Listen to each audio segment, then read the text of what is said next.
पुरुषोत्तम मास महात्मा अध्याय 14। गुरु ब्रह्मा गुरु विष्णु गुरुदेव महेश्वरा गुरु साक्षात परब्रह्म तस्मै श्री गुरुवे नमः। श्री नारायण जी बोले। इसके बाद चिंता से आतुर राजा दृढ़धनवा के घर वाल्मीकि मुनि आए, जिन्होंने परम अद्भुत तथा सुंदर रामचंद्र जी का चरित्र वर्णन किया। राजा दृढ़धनवंता के दूर ही वाल्मीकि मुनि को आते हुए देखकर घबराहट के साथ जल्दी से उठकर भक्ति युक्त हो उनके चरणों में दंडवत प्रणाम किया।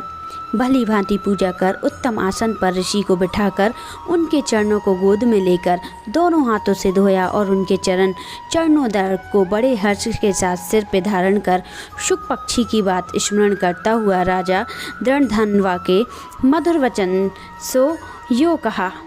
दृढ़धनवा बोला, हे भगवान, इस समय मैं कृतकृत्य हूँ। भगवान, मैं धन्य हूँ, मेरा जन्म सफल हुआ।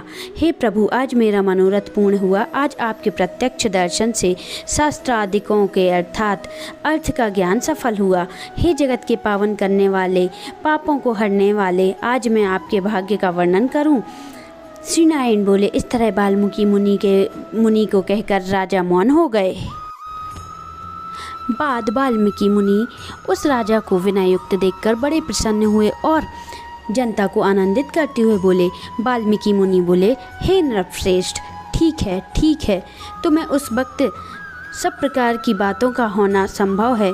हे राजन, तुम चिंता से आतुर हो, सो मन की बात कहो। ऐसा मालूम पड़ता है कि तुम्हारी कुछ कहने की इच्छा है, इसलिए हे महामते उसे कहो। राजा दृढ़धनवा बोले, आपके चरण कमल की कृपा से हमेशा खुश हैं, परंतु हे विद्वान, हमारे हृदय में एक बड़ा संदेह है। वन में होने वाले सुख पक्षी के मुख से निकले हुए बाण के समान उस वचन को दूर करें। किसी समय मैं शिकार खेलने के लिए गहन वन से निकल गया था।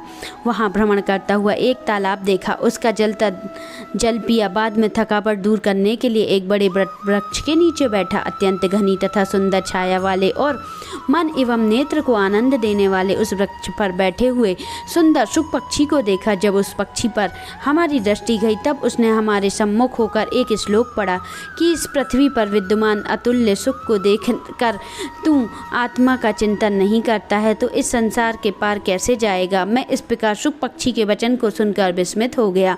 हे ब्रह्मांड, मैं नहीं जानता कि उस शुक पक्षी ने क्या कहा। इस हमारे हृदय के संदेह को आप दूर करने के योग्य हैं।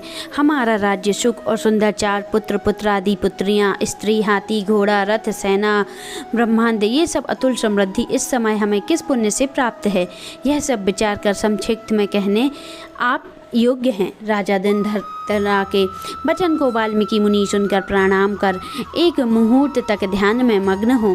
हाथ में रखे हुए आंवला के फल के समान विश्व संसार के भूत, भविष्य और जो वर्तमान विषय हैं उनको हृदय में समाहित के बल से सजाकर और निश्चित कर राजा बोले।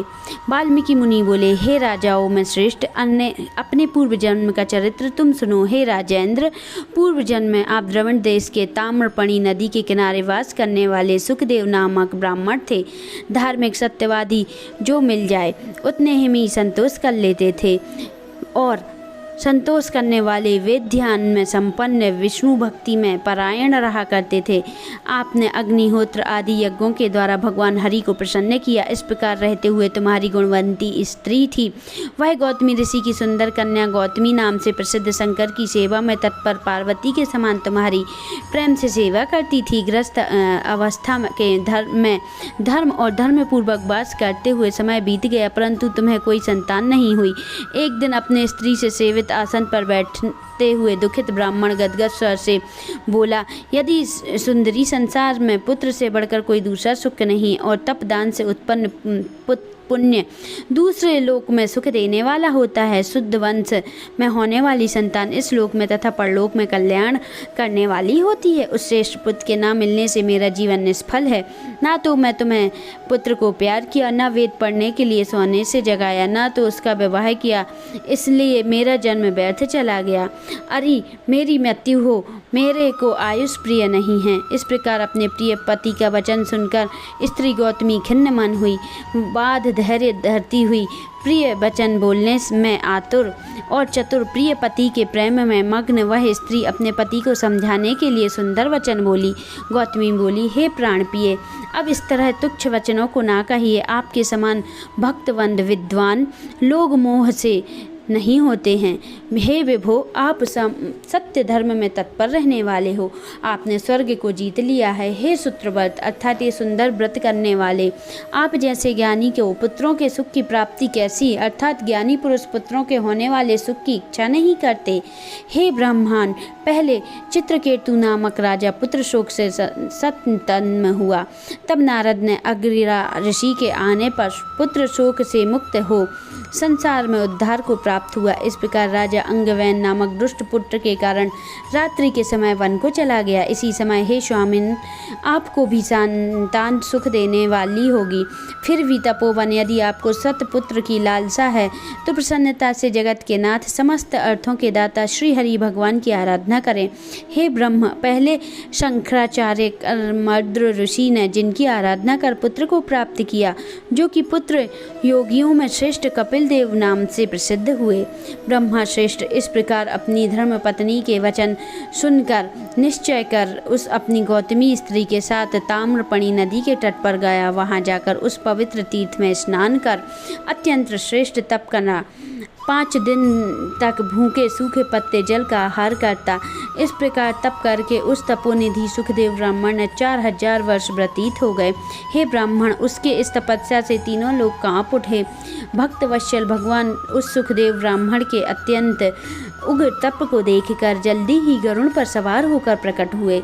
श्री नारायण बोले, नवीन मेघ के समान जगत की रक्षा करने में समर्थ 4 भुजा वाले प्रसन्न मुख मुरारी को देखकर सदैव सुदेव शर्मा ब्राह्मण हर्ष के साथ मुकुंद भगवान को साष्टांग प्रणाम करते हुए बोला, इति श्री ब्राह्मण पुराणे ब्रह्मनारदीय पुराणे पुरुषोत्तम मास महात्म्य 14वां अध्याय संपन्न। श्री हरि शरणम, श्री हरि शरणम। अगर आपने अभी तक हमारे चैनल को सब्सक्राइब नहीं किया है तो जल्दी से आप सब्सक्राइब कर लें, जिससे आने वाले वीडियो आपको जल्दी मिलते जाएं, और नोटिफिकेशन बेल आइकन को प्रेस करें, जिससे आपको हमारे वीडियो का नोटिफिकेशन मिलता रहे। और लाइक और कमेंट करना ना भूलें। आप सभी को नमस्कार।